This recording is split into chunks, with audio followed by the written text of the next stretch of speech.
शब्दांची खाण, महाराष्ट्राची शान, बहुजनांची आण, लोकशाहीर अण्णाभाऊ साठेंच्या चरणी सदैव झुकते माझी मान, सदैव झुकते माझी मान। मित्रांनो, आज लोकशाहीर अण्णाभाऊ साठे यांची जयंती। ज्यांनी आपल्या लेखनातून दलित व कष्टकऱ्यांच्या वेदनांना वाचा फोडली, ज्यांनी आपल्या शाहिरीतून संयुक्त महाराष्ट्र चळवळ, गोवा मुक्ती संग्राम अशा चळवळीमध्ये महत्त्वाचे योगदान दिले, अशा अण्णाभाऊ साठेंना वंदन करून मी माझ्या भाषणाला सुरुवात करतो। मित्रांनो, अण्णाभाऊंचा जन्म महाराष्ट्रातील सांगली जिल्ह्यातील वाळवा तालुक्यातील वाटेगाव येथे 1 ऑगस्ट 1920 रोजी झाला। त्यांचे पूर्ण नाव तुकाराम भाऊराव साठे असे होते। त्यांच्या आईचे नाव वालुबाई साठे होते। जाती व्यवस्था, गरिबी आणि भेदभावामुळे अण्णाभाऊंना शिक्षण घेता आले नाही। अण्णाभाऊ साठे यांनी केवळ 1.5 दिवसातच शाळा सोडली। त्यांना पुढे जगण्यासाठी खूप संघर्ष करावा लागला।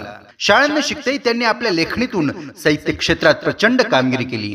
त्यांनी कादंबऱ्या, कथासंग्रह, पोवाडे, पटकथा, लावणी यांची निर्मिती केली। त्यांची मुंबईची लावणी व माझी मैना गावावर राहिली या लावण्या अविस्मरणीय आहेत। रिशात जाऊन छत्रपती शिवरायांचा पोवाडा गाणारे ते प्रथम लोकशाहीर होते। जग बदल घालून घाव सांगून गेले म्हणजे भीमराव हे आंबेडकरांवरील गीत खूप गाजले। फकीरा या त्यांच्या कादंबरीला राज्य सरकारकडून सर्वोत्कृष्ट कादंबरीचा पुरस्कार मिळाला।